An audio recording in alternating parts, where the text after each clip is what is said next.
Radio Ustawi.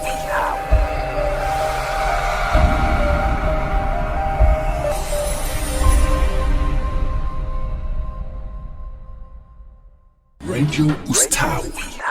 Naitwa Lilian Martin, natokea Tanzania, ni mrahisishaji wa mwaka wa pili. Nitaenda kuongea kile ambacho semina ya ISGP inawasaidia washiriki mbalimbali kutoka nchi mbalimbali. Tuna washiriki kutoka nchi ya Sudan Kusini, tuna washiriki kutoka Kenya, tuna washiriki kutoka Seychelles, lakini pia tuna washiriki kutoka Tanzania.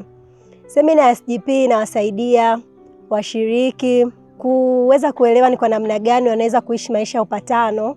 Wao kama wanafunzi ni kwa namna gani ambavyo wanaweza kutengeneza muda wao kwa ajili ya huduma, lakini wasiache nyuma masomo yao.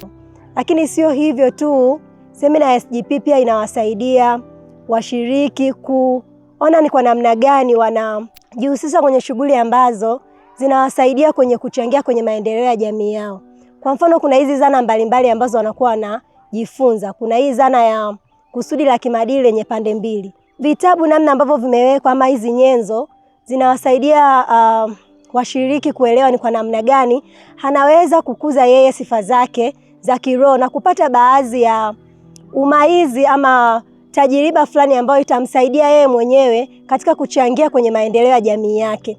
Kwa hiyo unakuta mwanafunzi anakuwa anaelewa kitu kwa upana kwamba ni kwa namna gani mimi kama mwanafunzi naweza nikamiliki elimu yangu, lakini pia hiyo elimu ikachangia kwa ajili ya maendeleo ya jamii yangu. Sio tu nasoma kwa ajili nataka kuwa daktari ama nasoma kwa ajili tu nataka kuwa mwalimu, lakini je, huu walimu unasaidiaje jamii yangu? Je, nasoma ili nipate fedha?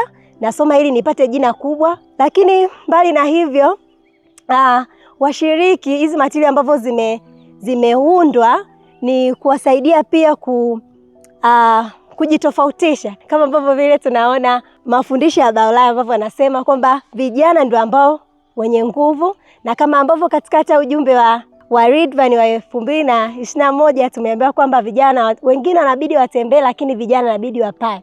Kwa hiyo kupitia hivyo matilio jinsi yalivyowekwa yanawasaidia kunyanyua ufahamu wao ama kuongeza ufahamu wao ni kwa namna gani sasa wanabidi wapae. Je, wanapaa kwenye kushiriki vitu ambavyo sio vizuri ama kufuata mkumbo kwenye masomo yao ama vioni, ama wanapaa kwenye kufanya vitu ambavyo vinachangia kwenye maendeleo ya jamii yao. Lakini mbali na hivyo pia matilio yanawasaidia wanafunzi kuona ni kwa namna gani, kwa mfano kama hii zana ya mvuto kwa uzuri. Wakati mara kwanza tunaanza kuwashirikisha ama kushirikishana nao hii dhana, ni kama walikuwa nahisi ni huu uzuri wa kawaida wa duniani, labda umeona ua zuri ama labda umeona gari zuri ama nyumba nzuri, lakini kadiri tulivyokuwa tunaendelea kwenye majadiliano na kupitia nyenzo, ni kama wametoka na uelewa tofauti kwamba huu uzuri unaozungumziwa hapa ni uzuri ambao unatuvuta kwenye kutenda vitu vizuri kwa ajili ya jamii yetu. Kwa mfano, kushiriki kwenye hizi shughuli za upanuzi na uimarishaji, kushiriki kwenye hii mijadala ambayo inaendelea kwenye jamii yetu, kushiriki kwenye hizi shughuli za kiuchumi na za kijamii. Tunajua tuna wanafunzi ambao wanatokea career tofauti tofauti. Je, ni kwa namna gani hizo career sasa ambazo wanachukua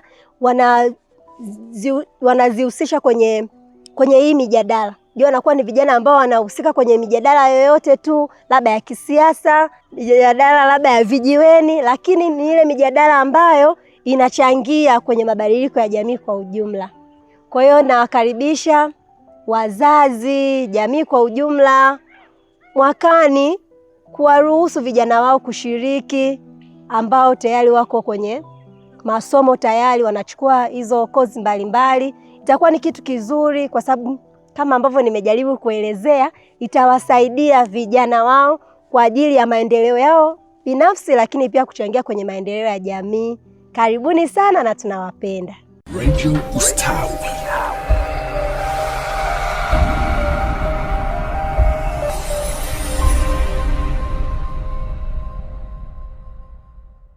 Radio Ustawi.